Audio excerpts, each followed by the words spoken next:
How you doing, everybody? I'm Ken Bykoff, and welcome to the Peegs Postgame Live. The Hoosiers 42-13 winners over the UCLA Bruins in a game that Indiana dominated from start to finish. We'll be taking your calls in just a few minutes. The number 812-393-2600. Cannot wait to hear what you have to say about this victory. Moves Indiana to 3-0 on the season, and they did it thanks to contributions on both sides of the ball. You had Indiana's offense, 430 yards overall. Curtis Rourke, 25 of 33 passing, 307 yards and 4 touchdowns. He was fantastic. I loved his poise, the way that he conducts himself, the way that he is slippery when the pass rush comes around. By the way, I'm just double checking here, making sure that people could hear us. If you could tell me on the chat if you could hear me okay, that would be huge. But Indiana just coming together and really playing as a team. Indiana had a bevy of receivers that they could go to, as well as nobody went over 100 yards, but you had some fantastic catches along the way. Miles Cross had 6 catches for 90 yards on 7 targets, which is impressive. Omar Cooper, 4 catches for 58 yards. Elijah Surratt, 4 catches for 54 yards. He was incredible. You know, all that entire group is really great to see in action. And then you have a solid rushing attack to go through with it. And there isn't a featured back. Nobody got more than 10 carries. But between Justice Allison, 10 carries, 47 yards, Tyson Lawton, 10 carries for 33 yards. He was fantastic. And Indiana on the defensive side of the ball was great. I mean, they really did well. Held UCLA to 1 touchdown, which means Indiana to this point has given up 2 touchdowns in 3 games. Gave up just a pair of field goals in the second half. You did have that weird sluggishness at the end of the first half, which has become a trend, to say the least. But it is just something that Indiana's defense came through time and time again, held the Bruins to 2 of 8 on third down, and I think that in and of itself really says something great. You did have 14 penalties for 127 yards, and that's a lot, and there were a lot of sloppy moments to be said that made you worry. But here's the thing about some of those penalties, and I was saying this a little bit on Twitter during the game, and I'm bald. Anybody who sees me knows I don't have a lot of hair, but these calls make my hair stand on end. Specifically, the targeting calls. Those are what make me nuts because of the fact that first off, it's a bad rule. I know it's designed for player safety, and I'm all for that. Don't go headhunting. That makes sense. But there does have to be some kind of level to these things and some common sense. And I am a firm believer that these headshot penalties, both in the NFL and in the NCAA, are more about protecting the NFL and the NCAA than it is for protecting players because of how inconsistently all of this is called. Because you have the fumble recovery that got I think it was Black that got kicked out of the game. I'm drawing a blank on it. It's 11:19 at night. Gets him kicked out. He's going for a fumble. He puts his head down. There was no intent there to try to hit a guy in the head. There just isn't. And there's no wiggle room for that in the rule unless there is. Because you had Indiana pick off a pass, and that the thing gets called back, but there's a targeting at the end of it, and they say, well, he was outside of the 6-inch circle on the side, kind of. I mean, he hit him right in the side of the head with the crown of his helmet, but it's ridiculous. And I'm damn sick of it because it'll be just awful with the way that this is all designed. Those rules are designed, to try to keep players from hitting each other in the head, and I'm all for that. But I honestly feel that it is more about keeping players from in the future coming after the NFL or the NCAA and suing them, and they're like, well, hey, we got rules in place for it, so I don't know what more you want us to do. I cannot stand the rule because of how poorly it is applied and how inconsistently it was applied. If we were really talking about safety when it comes to players, there would be an issue of running backs finishing off runs by lowering their heads and going helmet to helmet with defenders. And somebody on Twitter was like, well, yeah, but you're talking about defenseless players or what? No, they're not. That's not what the rule isn't about defenseless players. It has to do with the crown of your head and lowering it. I just think that it is just disgusting the way this rule is applied. I believe in the principle of the rule. I think the way it is written and the way it is applied is grotesque. And it ends up costing players opportunities to play. And there has to be some kind of some kind of level to this. They're not going to fix it this year, and furthermore, they're unlikely to really fix it or make a rush to fix it in the future because fixing a rule suggests that it wasn't right to begin with. And if you start trying to tinker with a rule that is designed for safety, then what you're saying is the rule wasn't safe enough to begin with, or we made a mistake and we had to change it. And that opens. I just am so certain that that is supposed to promote player safety, and I'm there, but there's also a CYA element to it as well. That is the bad. Robert on the chat says, wow, move on. Yeah, no, I don't disagree with you. I just hate that kind of thing. And you see it week after week after week. It's terrible. I'm moving on now because Indiana won 42-13. And I'm just really impressed with what Indiana did in this one. And to get off to a 3-0 start, Charlotte's coming to town. It could be possibly 4-0. You got Maryland and Northwestern, and all of a sudden you start looking forward with the way Indiana has opened the season.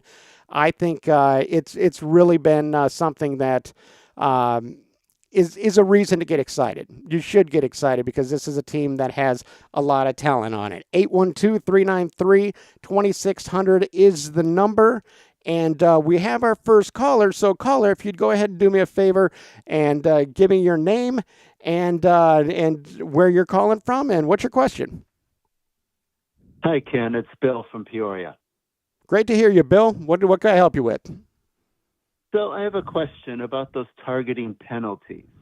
Do they accumulate over the course of a season? For example, if C.J. West has a targeting penalty today, can he be suspended for games during the course of the season if he accumulates another targeting penalty? I don't believe so. But by that same token, I can't say with a 100% certainty that's the case. I know because it happened in the second half. I believe he'll have to sit out the first half of the next game. I may well be wrong about that too, but it is that penalty is very, very harsh in terms of kicking a guy out for what I feel was a football play. And that to me is a shame. But I'll certainly go ahead and check to see if targeting calls accumulate, because that's a fantastic question. Do you have more for me? No, you're doing a great job. I enjoyed the victory. All right. Thank you very much. I appreciate the call. Sure. Bye. The number is... Okay, there we go. The number, 812-393-2600. Lines are open. We have... So, Matthew, there it is. That is correct. They'll have to sit out the first half of the Charlotte game. That's what I thought as well. It's a shame that they have to do that. The one with Pons, he went to the guy's head, and I understand that they're trying to protect that. That call didn't bother me as much, but I also feel bad for the defender in that situation because I'm not quite sure what he is supposed to do when it comes to that kind of situation. That you don't want to blow up a player. You're trying to protect a defenseless player. I get that. But by that same token, Are they or is a defender supposed to just get out of the way and let the guy and stop playing? That's incredibly difficult to do as well. I feel bad for defenders in that situation. I also feel really bad for defenders when it comes to tackling the quarterback anymore, because there were a couple of real roughing the passer penalties in this one, and I just, some of these things, I just don't understand where the official is coming from. That to me is what is amazing to me. I don't understand it. I don't get it, and it's patently unfair. But I don't want to spend a lot of time focusing on the negatives of this, because this was an incredibly positive game for Indiana. And, even the negatives is on the officiating side, because Indiana controlled the line of scrimmage on both sides of the ball. And I just, that to me says a lot about where this team is as well, because this is a peer team. This isn't Western Illinois. This is a team that is a Big Ten team, a Big Ten talent level team that Indiana should have been able to go toe-to-toe with, and they didn't just go toe-to-toe with them. They beat the hell out of them. I mean, they scored 21 points in each half.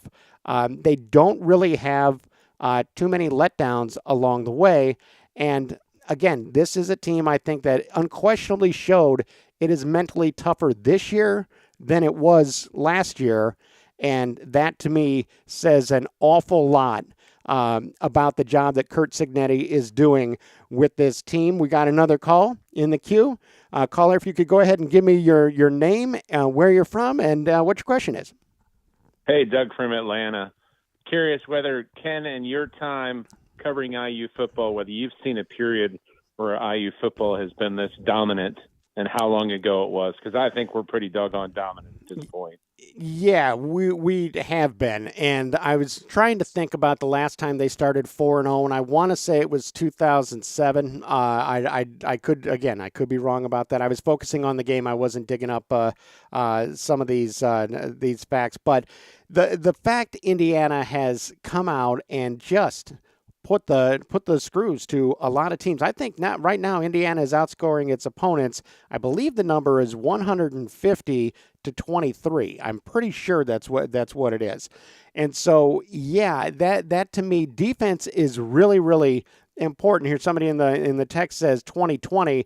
They didn't start the season this dominant because you had the Penix stretch that gave them a squeaker win over Penn State. That to me is not dominance, but this to me, the way Indiana has not only not played down to the level of their opponent, which was something that we've seen in the past, but has far exceeded that level, and even against UCLA, came out, dominated right off the bat, and never really let off the throttle, never let UCLA build much momentum to get back into the ball game, is something that I give them a lot of credit for. Doug, did you have anything else? No, I appreciate all you're doing, Ken. Have a great evening. All right, take care. Take care. 812-393-2600 is the number, and Trenjamin Bunton, which I'm guessing is not your real name. Not sure I've ever seen such an impressive IU win. Can anyone remind me the last time they won so convincingly over a decent opponent? And again, 2020 immediately flies to mind. You had that game against Wisconsin that they were up there, and they won that pretty well. But 2020 was an odd year. So some of those 2019 wins were legitimate as well. And so it is a really great job by this ball club to play with consistency. And I know we've all been dying for that. It is just consistency. Watching IU football is an absolute study in inconsistency, and has been for years, but this team does not look to be that kind of ball club, and that to me is something that gives me a lot of signs of encouragement. Got another call on the line. Caller, go ahead, tell me your name, where you're from, and what you need.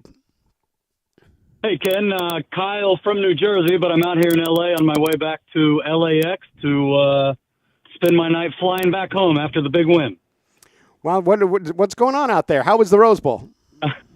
Oh, boy, it is a beautiful, beautiful place. And I think one extreme positive from all of this is that after Coach Signetti has seen the UCLA home fans and the abysmal student section that they have, that he probably will put that into some context going forward. 'Cause they could not have had more than 300 or 400 students in their little student section behind the IU bench tonight. Well, to be fair, they haven't started classes yet. I will give them that. It seems really late for them not to, but so there is that. Yeah, that's fair, and it's about an hour trip from the campus to the stadium. Yeah. But I digress. It'd be like the Hoosiers playing their home games at Lucas Oil, you know? Right. But either way, hell of a night, Ken. I was lucky enough to sit in the section with the players' parents, and just so much positive attitude, and you can feel the change of the culture and the mindset just from the way the parents are talking and looking around. And I'm sitting there waiting for it all to fall apart because I'm a damaged, 43-year-old Indiana Hoosiers football fan. But, these parents are Kalen Black's father, and these guys sitting around me are looking at me like, don't worry, these boys know what they're doing. We're good. It just, man, it is it feels different, Ken. Something feels different right now. Yeah, and it is, and I hope you have a safe trip back. Thank you so much for the call. I appreciate it. It is a situation where, I completely understand this feeling of, you keep waiting for the wheels to fall off. And it's a Pavlovian response from watching this program over the years. But you're right. When they start to make the stops that they need, I think that was really, really important. And when you've had adversity on the field, they haven't fallen apart. And that, to me, is a turning of the page. And you do see that culture changing from hoping to win to expecting to win. And I think that is as important as anything else. Now, we have a caller that's coming up here, and I'll get to him in just a second, but this is something I'm going to do every show on the live show, is do a little intro for the podcast that's going to come out after tomorrow morning, or after I get off and I'm able to put this up on the podcast, when I'll be able to insert Curt Cignetti's post-game press conference here. I can't do it live. I can't do it right now because of rights issues, but afterwards I'll be able to do it. So without any further ado, here for the podcast listeners is Curt Cignetti's post-game press conference. All right, we got another caller on the line. I'm really excited about this. Caller, give me your name, where you're from, and what you need. Hey, Ken. Dan here from Ellisville. How's it going, Dan? Good. Long-time listener, first-time caller. Really love what you guys do on this post-game show. I just wanted to ask, well, I wasn't pleased with the refereeing of this game. I don't think many IU fans were. Have you ever seen such I hate to use the word biased, but biased, what's the word? God, sorry, I'm blanking. Roughing the passer. Sorry, roughing the passer call on. I just kind of want to get your thoughts on that, and also, how do you think this team moves forward, and where do we go from here? Well, thank you so much for the call, Dan. What I think is amazing to me is this roughing the passer call was a terrible call, because a guy makes a hit. He hits his arm first and doesn't make direct contact with the helmet. To me, anytime an official is going to see a quarterback's head kind of move when he gets hit, he's going to throw a flag. And I just really feel like the officials are flagging these plays because they would rather be wrong and throw a flag than be right and not throw a flag and then have to go back and find out that they should have thrown a flag.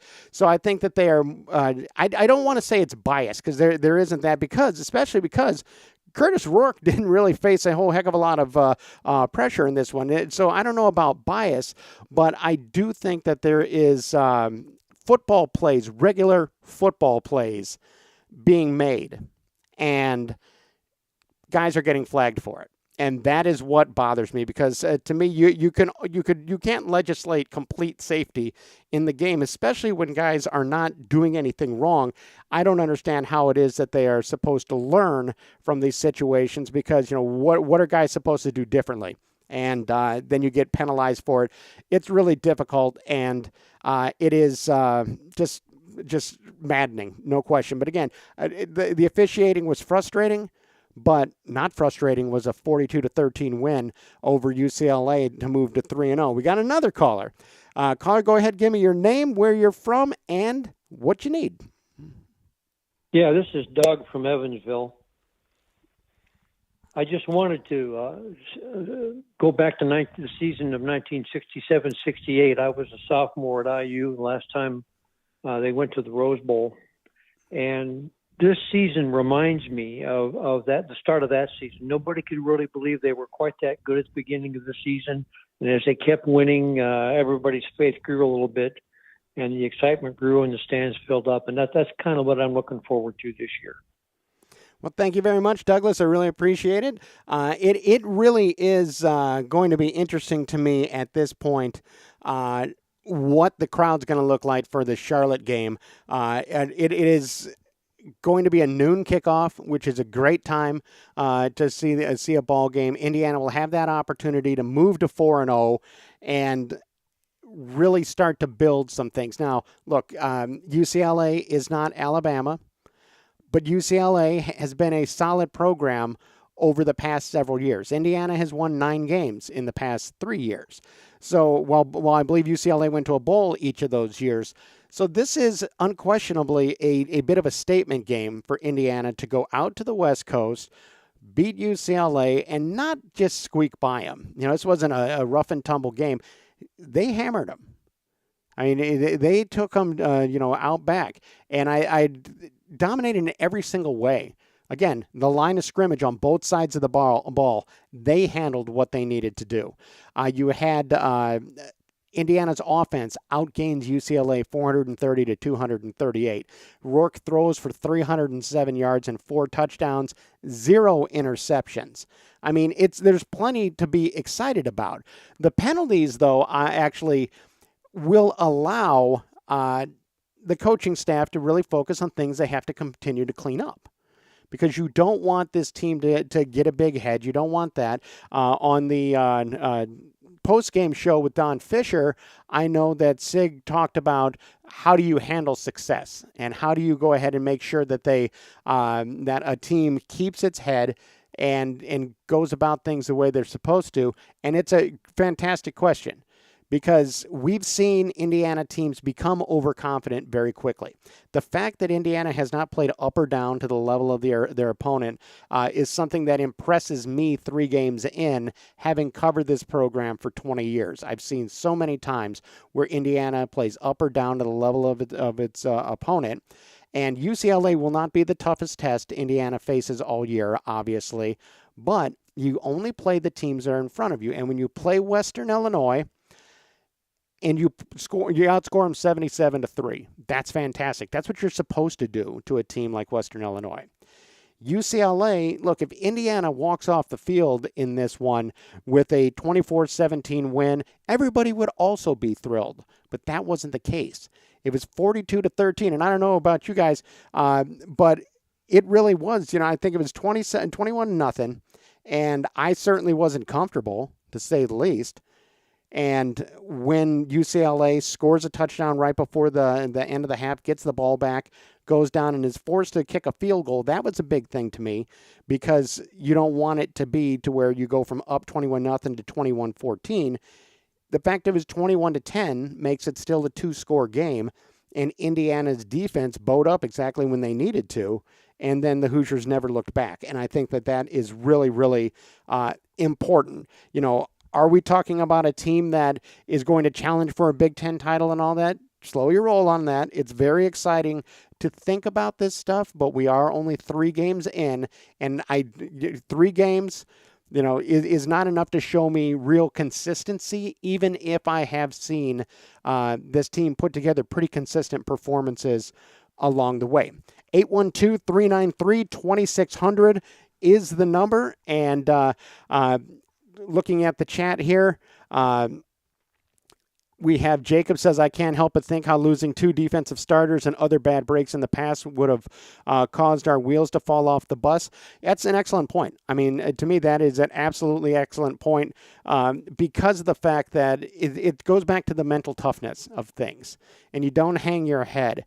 And, when CJ got the targeting call and was taken out of the game, I know that there were a lot of people who just immediately thought back to Micah McFadden in that Cincinnati game. I know I did. And how it impacted the team. This wasn't the same thing because the McFadden call was a terrible call to begin with. This one, losing a lineman was really, really important, and Indiana didn't implode at all. The next guy stepped up, and that mental toughness, I think, is one of the big keys that Curt Cignetti has been able to pass along to his team. I think that is going to be a key and something this team is going to be able to really build on. To me, that is going to be the important part here. The number 812-393-2600. Go ahead and please give me a call. I want to hear from you because this is a Hoosier team that people have been rough on them over the past couple of years. And, that is something that has been tough to watch, especially because there was so much excitement that was there when it came to those 2019, 2020 seasons. There was a lot to be excited about. And now here it is.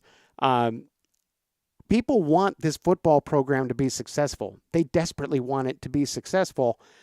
And when it isn't, it's incredibly frustrating, to say the least. That is something that that Hoosier fans everywhere want this program to, just be good. Just give them something exciting to watch. And I think that it is really important. Now, we're going to have Peegs.com's Jared Kelly join us in just a second, but I wanted to get to a call that we got in just before him. Caller, if you could give me your name and where you're from and what you need.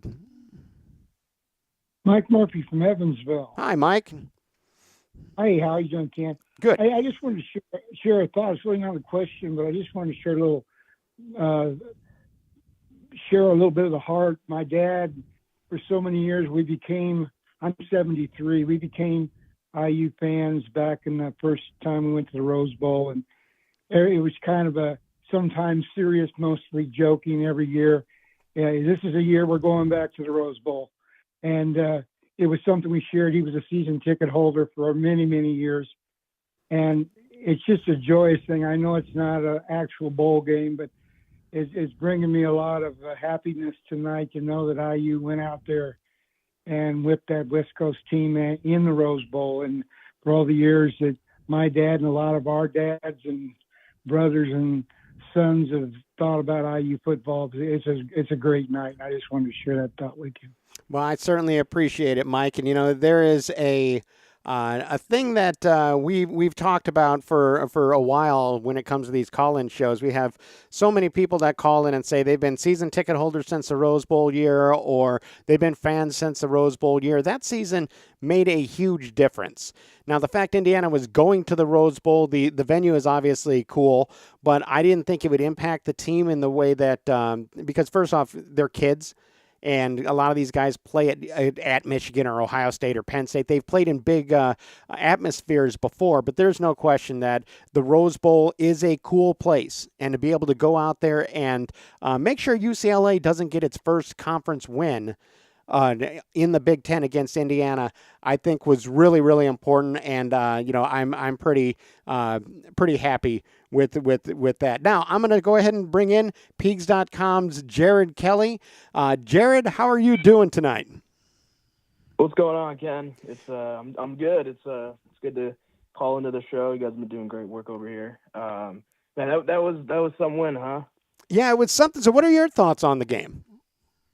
Yeah, I mean, first of all, I just keep thinking back to Curt Cignetti's Monday press conference, when he obviously made the headlines. He said, it's a business trip for us, and, I think a lot of fans, who aren't super in tune with IU and haven't been following, everything that's been going on this offseason kind of, chalk that up as just, another soundbite, another crazy soundbite that Signetti, pulled out of his hat. But, I mean, you watch this game, this was all business from Indiana from start to finish. Obviously you talked about all the penalties, and it really looked like, everything was stacked against them in the second half there. After the first targeting penalty, I know, especially in the Discord chat, a lot of people, thought this was, how Indiana collapses. We've seen this too many times before. You get the second one, and it's like, there's no way, right? And then Indiana just, you look at what they do on offense, just didn't miss a beat. Defensively, they get stops, holding the field goals. Just completely businesslike from Signetti and his team tonight. It really was. And, that whole thing about, while it's a business trip for us, the way that he's approached everything like that. And it's that confidence, I think, that he has in his system and in his players and in his coaching staff. Indiana fans have their scars, their psychological scars from, following this program for as long as they have. And Sig doesn't have those. He has success. That's the psychology he has. And to me, Jared, that is really something that makes a huge difference in just the mental preparation for this team. Mm-hmm. Yeah, and going into this game, me and Matt Weaver had kind of chatted about this a couple of times. We really thought that the coaching advantage that Indiana had with Signetti on the sideline compared to Deshaun Foster was going to make a huge difference, and we really saw that play out tonight. Indiana, if you look at how these players, at least from a recruiting standpoint, how they stack up. UCLA has the talent advantage, and just in pure terms of what they were, ranked out of high school. And I know rankings aren't the end all be all, but they had the talent advantage. But you saw an Indiana team that was just so fundamentally sound. That swarm defense that they've had, through the first 2 weeks to the ball was, fully on display tonight. And I thought, you had mentioned this too, how Indiana just completely dominated on both sides of the trenches. That was probably the thing that stood out for me the most going into this game was, can Indiana win the trenches? Offensively, the pass pro was, terrific. Curtis Rourke, obviously he was great, but, he had all kind of time to throw tonight. And then defensively, the Indiana was just consistently winning, beating their blocks, especially off the edge. Obviously, that one Linnell Carr roughing the passer was very, very questionable. But I mean, Indiana just completely dominated tonight. Even if they might not have had the talent, the fundamentals were there, and I don't think that's going away anytime soon. They're the better team. And there hasn't been a lot of times in the past couple of years that we've been able to say Indiana was the better team, especially against a peer level school. To me, that is something that really stands out. And it seems stupid to say, they're the better team after winning 42-13, but flat out, I feel that if Indiana played UCLA 5 times, they would beat them 5 times. Yeah, no, I don't doubt that at all. I think what makes us more, most impressive too, is just the fact that you never really, aside from that second quarter lull there at the, at the end of the half when they gave it a touchdown. Yeah, those are getting weird. You never really saw them break at all, Indiana. It was just so clinical on both sides of the ball. A penalty would happen, and it's like it never happened for them. And previous years you couldn't say the same thing. You would see, just complete collapse after one penalty, and much less 11 penalties tonight. And it was just, Indiana really never let their foot off the gas. And it's just really refreshing to see that after, the last 3 years. It absolutely is. And, they took advantage of opportunities, and to me, it feels like they left a lot of opportunities on the field as well, because it's not like UCLA didn't blow opportunities along the way, but in every kind of aspect, Indiana took care of business. And before I let you go, we have another caller on the line, but before I let you go, Jared, I want to talk to you about Curtis Rourke, because not only was Rourke doing a good job at distributing the ball, completing passes. He only had 8 incompletions on the night, but he was throwing them into tight windows. He was throwing them in places where his guys could make plays, and there were only a couple of times where he threw the ball, and you're like, oh, God, I don't know if he wanted that. Just your thoughts on the play of Curtis Rourke a quarter of the way into the season. Yeah, I mean, he's been terrific. Obviously the FIU game, fans would have liked to see him push the ball a little bit more, but I think, it was all building up to kind of this game, and obviously they're going to open up the playbook more as the season unravels. But I think a lot of it was, just kind of getting his feet wet through those first two games, and then you really just kind of let him go in this game.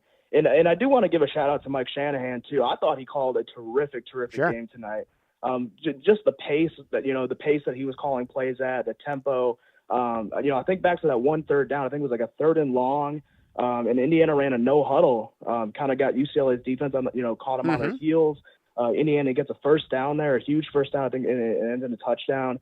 I just thought, just on the whole, Curtis Rook was terrific. It just seems like he's so dialed in with Shanahan, and they're on the same page, what they want to do. And then like you mentioned, Curtis Rook's decisiveness, just his ability to kind of see the field, before things develop. He can kind of see what's going to be there, what's not. He doesn't take chances. And I was thinking about this. You'd have to go back. Obviously Michael Penix was terrific, but I don't know. It's a small sample size of Curtis Rook at Indiana, but I don't know that Indiana's had a quarterback you can feel as confident in right now, at least with Curtis Rook, as maybe going back to maybe not Nate Sudfeld. Yeah. I mean, he is right now just so dialed in. So. That if this is what you're going to get from Curtis Rourke on a weekly basis, he's going to make mistakes, but if this is kind of the consistent form that you're going to get, I mean, Indiana's offense has so many different, layers to it. Yeah, you can't help but be excited about it. Jared Kelly from Peegs.com. Thank you so much for calling in, and hopefully we'll get a chance to talk to you again here, in the next couple of weeks. Yeah, keep doing great work, Ken. Thanks for having me. Thanks, Jared. Jared Kelly from Peegs.com. I'm going to try to have him on as much as possible. Number 812-393-2600. We got another caller. Go ahead, caller from the 630 number. Give me your name, where you're from, and what do you need? Hey, Ken. How are you? Great win. Alex from Chicago. Apologies if you covered this, just started listening, but 3 numbers for me that stuck out, and then just a couple more points. I would love to hear your thoughts on, but they call 3rd down the money down. IU 9-12, UCLA 2-8, 7 receivers around.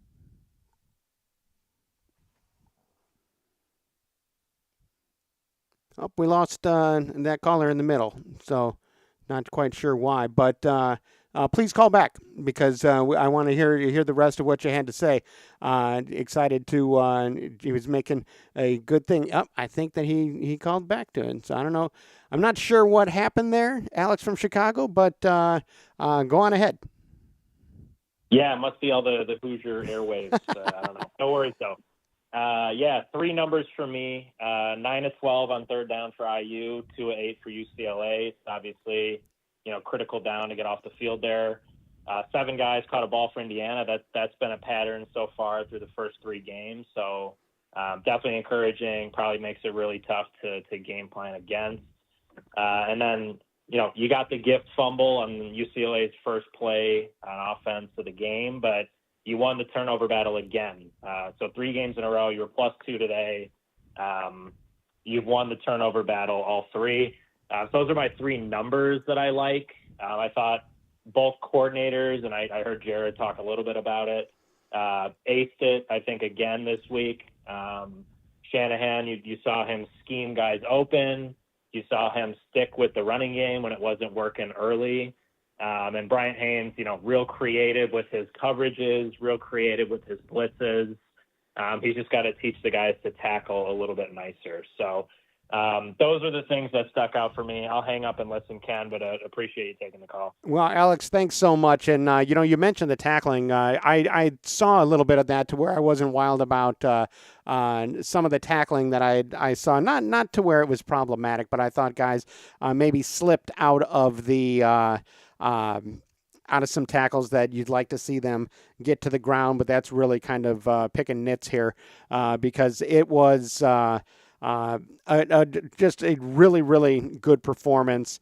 And again, those little negatives that you mentioned, just to where you say, yeah, they missed some tackles.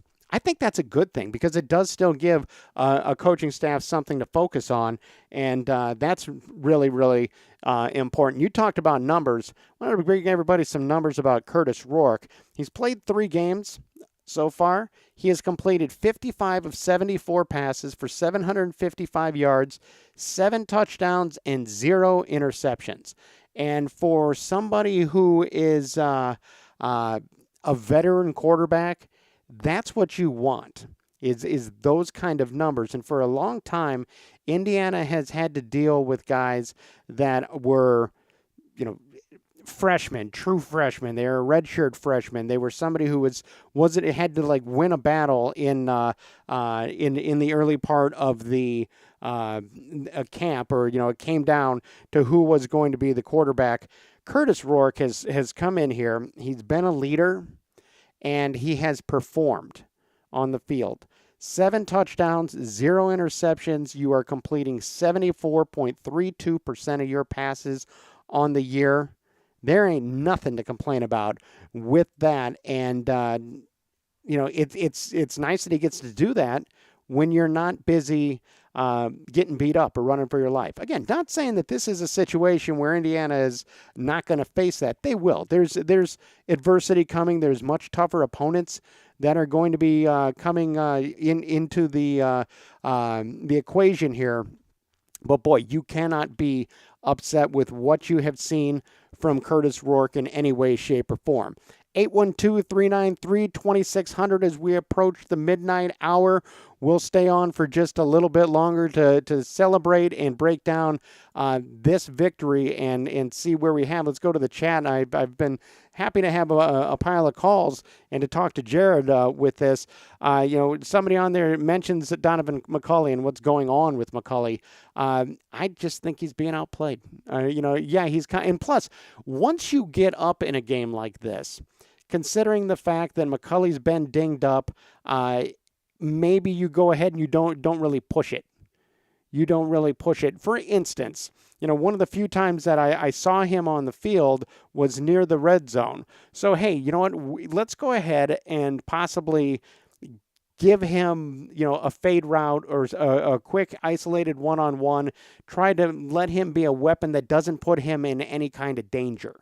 I think that is something that that could have been as well, to where there's not a huge chance of him getting hurt on a play like that. I think that is really, really important. Hopefully, we'll be able to see him perform a little bit later in the season, because certainly he's a talented guy, and you want to see him be able to succeed. 812-393-2600. Matthew says, seems like Sig and company are very much not about a hierarchy in terms of a depth chart.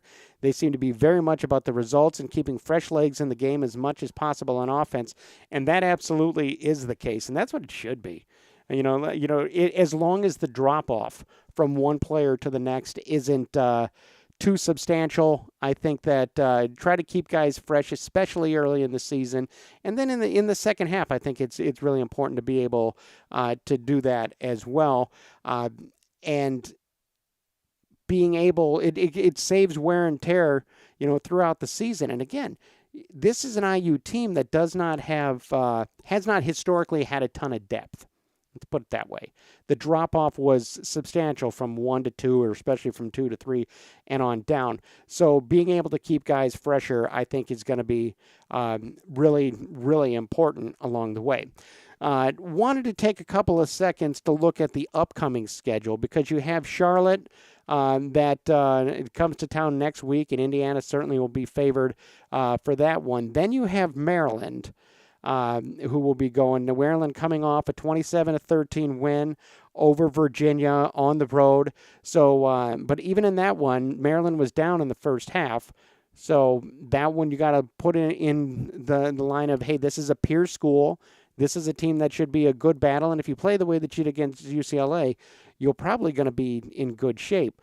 Northwestern, they beat Eastern Illinois this week, 31-7 at home, but they are going to be also at home for that one. So that is another one of those 50-50 peer school games that I certainly think Indiana is going to be in the discussion about being a favorite going into that one, especially if they continue to play at the level that they do.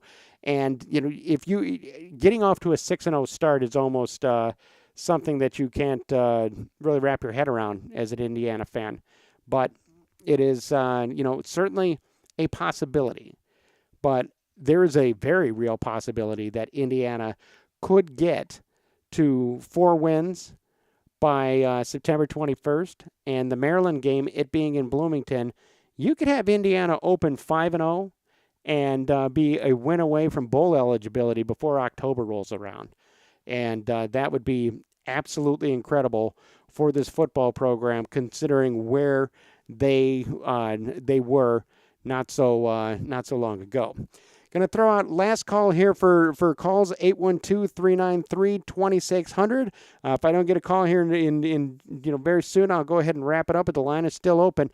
On the chat, we also have somebody say, James says, a 73-year-old Hoosier fan from Bloomington. At 10, my parents would let me ride with them to the game.